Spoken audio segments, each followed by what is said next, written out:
¿Qué pasa? What's up? Antonio Serrano here, and today I have a magical tip just for you. Today is story time. I'm going to tell you the story of the show that changed my life. I was like 14, 15 maybe, and I was performing this show in a first Holy Communion.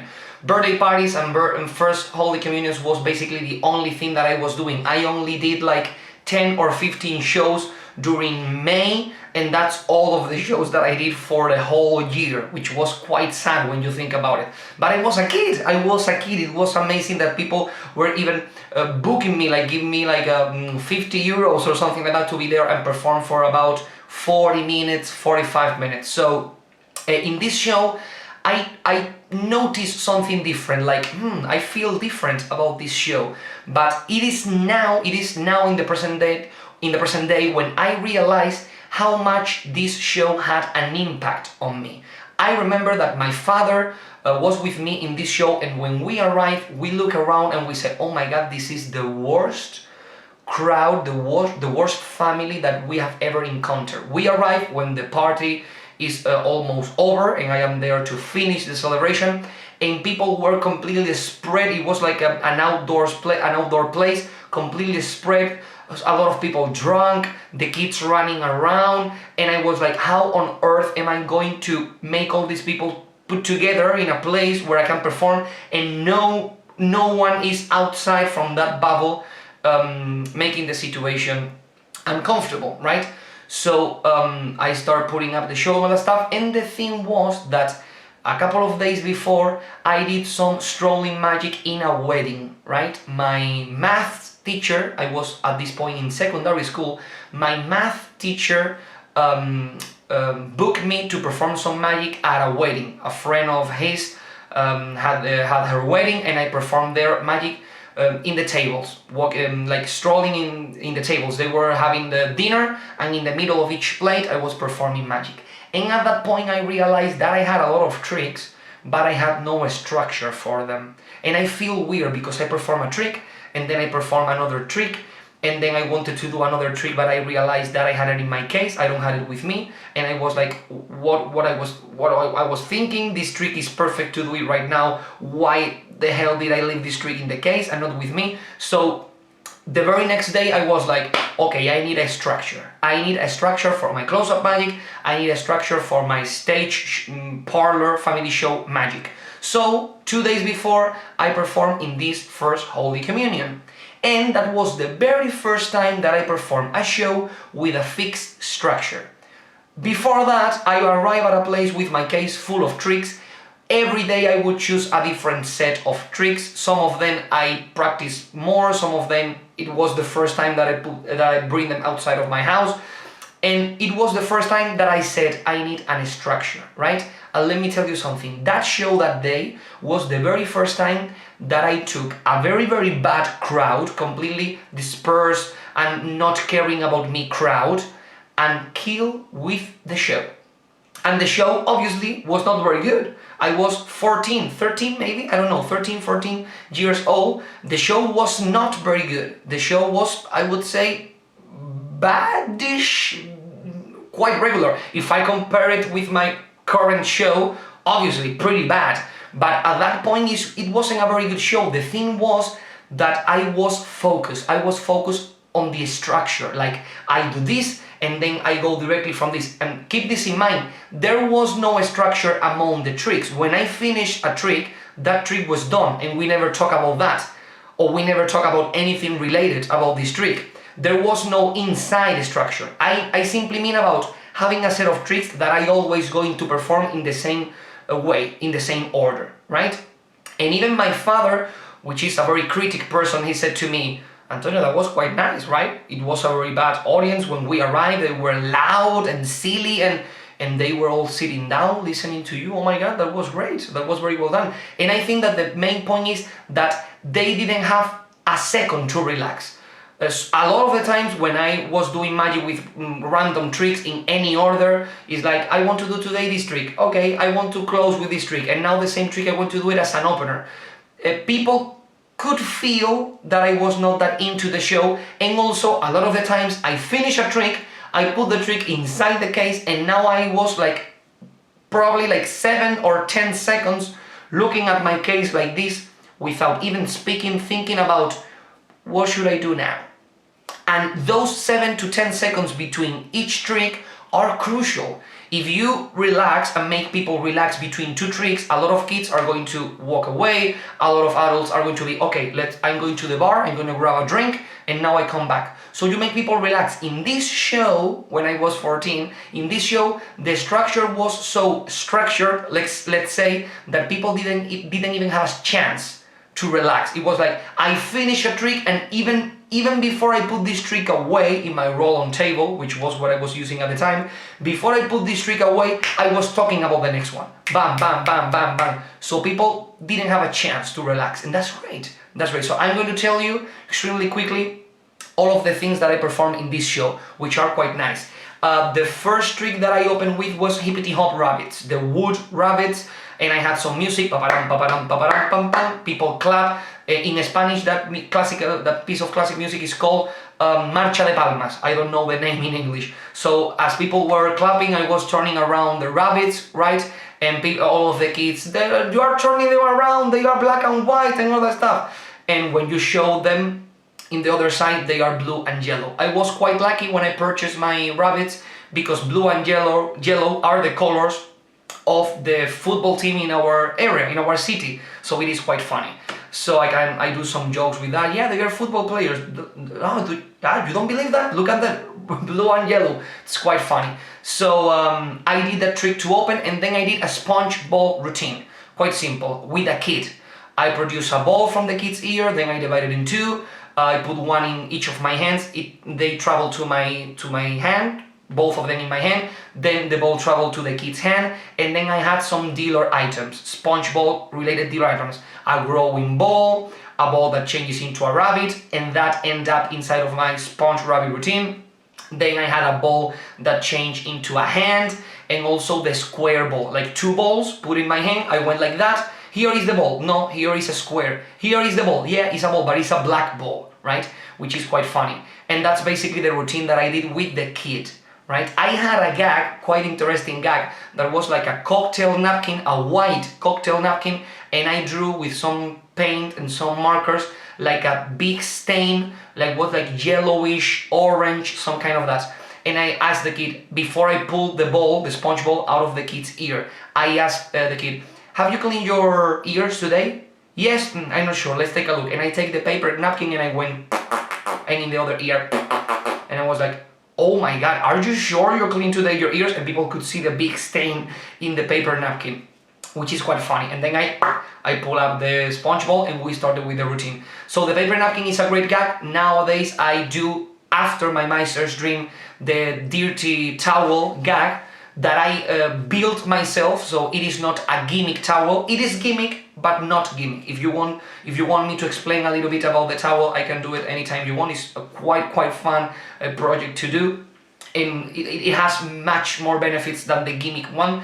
And the small one, the cocktail napkin for the ears, is great for close-up magic. If you are performing close-up magic and you would like to add some gag like this, is great. You can even make this on the way there, or before you start your close-up magic, or even in a restaurant. Take one of their napkins and draw this yellow and orange stain in the middle, and you can do like the dirty towel gag, but in close-up magic, right? And the crazy part about this routine is that I start adding elements to this routine that I was discovering from other places. Like I saw someone producing a sponge ball from an ear, I think it was in a movie, or a coin, I don't remember. Then divided the sponge ball in two, I saw from a Spanish magician. Then flying the sponge ball from my hand to the other hand, and the flight of one of the sponge ball to the spectator hands is something that I saw when I purchased the sponge rabbits. And I was mesmerized when I got a chance to see, like a couple of years ago, Patrick Page professional sponge ball routine, because you are like that. That's the routine that I was doing. It's like, how is that possible? Yeah, because that guy is the GOAT.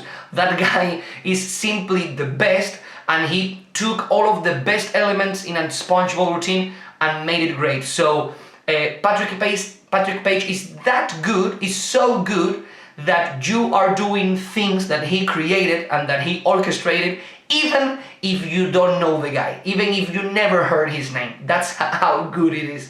It's incredible, it's incredible. So after that, I did like a professor's nightmare, ropes across. That's how I frame it. I had like 2 sets of professor's nightmare.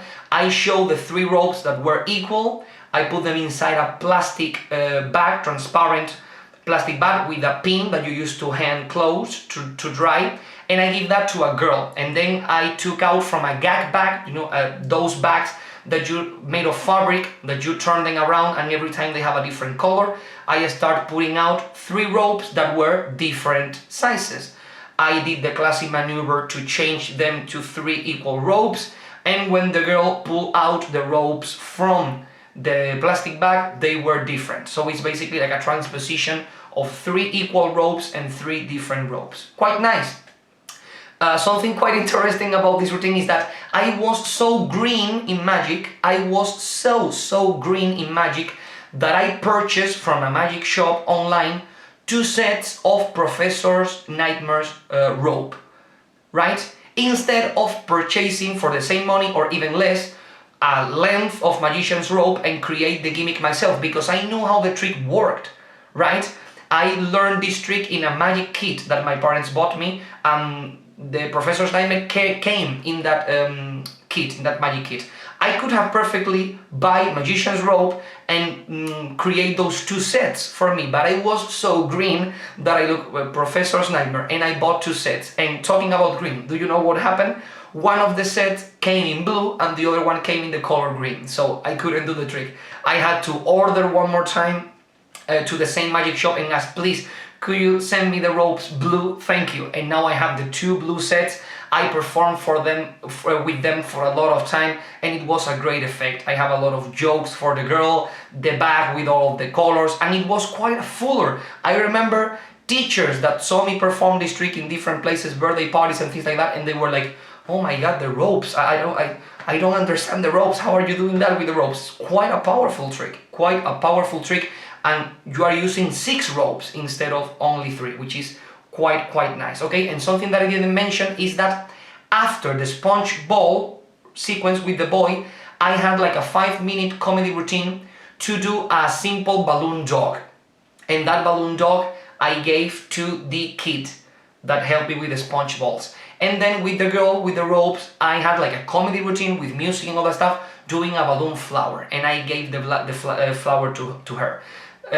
In the future, eventually, I added to that balloon flower a balloon ladybug when I learned how to do the sculpture, and I feel comfortable with it. Because something that happened to me with balloons is that I didn't want to bring to a show a balloon sculpture that I made, but that I was afraid to do again, right? Because my fear was, if I bring this ladybug to the show, maybe someone book me for next week for a birthday party, and they are going to ask me for another ladybug. And maybe I cannot do it, because maybe all the balloons pop and I am not able to do the ladybug. What can I do? So I only started to add balloon figures to my show when I was confident that I can do them regularly, right? Which is a very nice tip. Then it was the moment to bring with me on stage the kid of the birthday party or the first Holy Communion, and I did my Rocky Raccoon routine. And this is something that I learned from this show. I said it before, this was not a great show. It was a very bad regular show, but it worked because it was structured. But I was very afraid at that point to be alone on the stage. Right now is the complete opposite. Right now I am very afraid of asking someone to be with me on stage and ignoring them, right? If I ask someone to be with me on stage, I need very specific instructions about what this person is going to do, because I don't want to be talking with the spectators and not caring about this person, because it's quite bad. So in this show, I was the whole time asking people up with me, and I had the kid of the birthday or something like that, and I did my Rocky Raccoon routine, and the kid had nothing to do with the routine. because it was a standard routine with the raccoon. Very classic, very standard jokes with the raccoon. The only thing that the kid did was putting on like a David Crockett kind of hat, which looks like a raccoon. I pulled out first the hat as if it was the raccoon, and I threw it to the audience. In one First Holy Communion, a woman fell off the chair, like, wah, trying to avoid the hat. I put the hat on the kid, and then I do Rocky Raccoon. I did nothing related with magic. Currently, when I do Rocky Raccoon, Rocky predicts a card, the 3 of diamonds normally.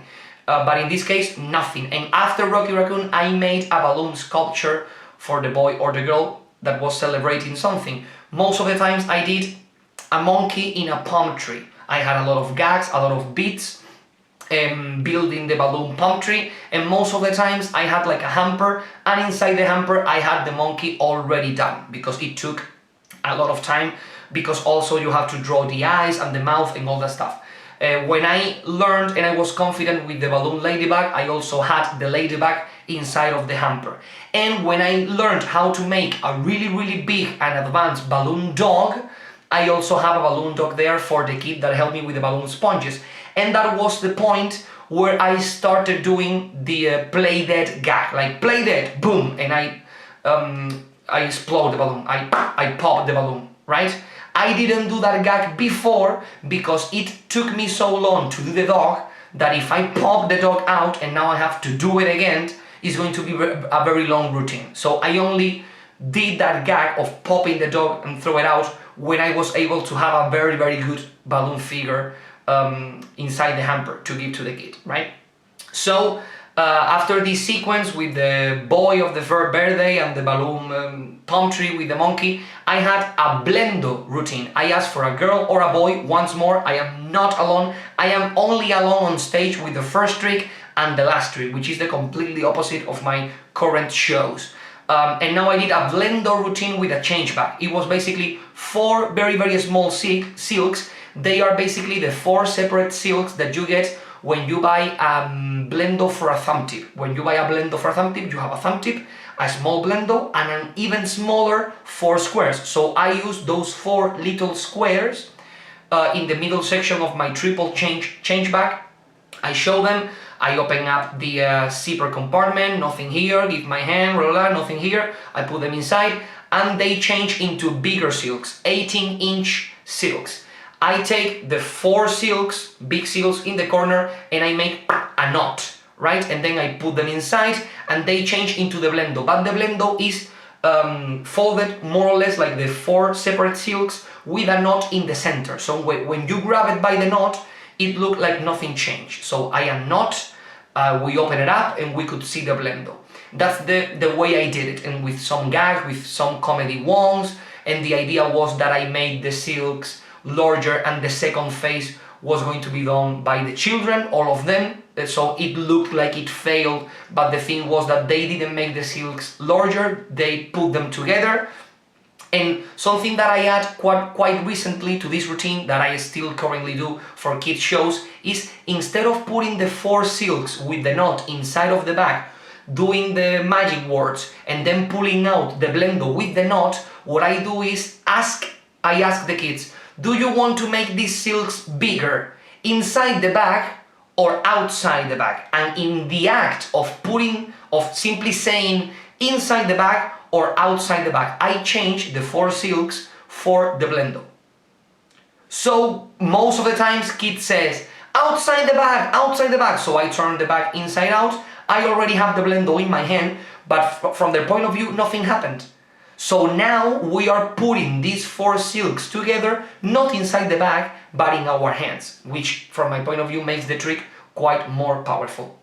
And the balloon present that I made for this girl or boy that helped me with the change back blendo was a fishing pole with a fish hanging. That was the figure that I did for this kid. And I finished the show with the production of candy or sweets. I had like a miniature size Dove pen. I took like a sugar packet, open it up, dump the sugar, close it, magic words, open it up, a lot of candy, and I throw it out to the kids. And I said goodbye, thank you very much. and that was it. The show was over. I have been performing this show for the longest of times. This experience in this party was so good that it took me a lot of time to start adding new material. The thing that was the most difficult for me was to drop the ropes, because I have a lot of jokes, a lot of gags, and it was quite magical because most adults were like, okay, there must be some kind of trickery in the bag, there must be some kind of trickery in the pan for the candy. The sponge balls, if you look at them quite closely, maybe you can spot some things that you do with your hands if you see the routine a lot of the times. But the ropes, Professor's timer, it doesn't matter how many times you see it, it's impossible to get, right? So, and the hippity hop rabbits are also something that screams gimmick, right? Because it's quite unusual. So the ropes were quite difficult for me to drop. But the most important thing that I want you to understand from this story is that a lot of the times, very big changes that take place in your career are not realized until you are in the future, right? When I performed this show, it was like, yeah, it's interesting. This has been a very good show.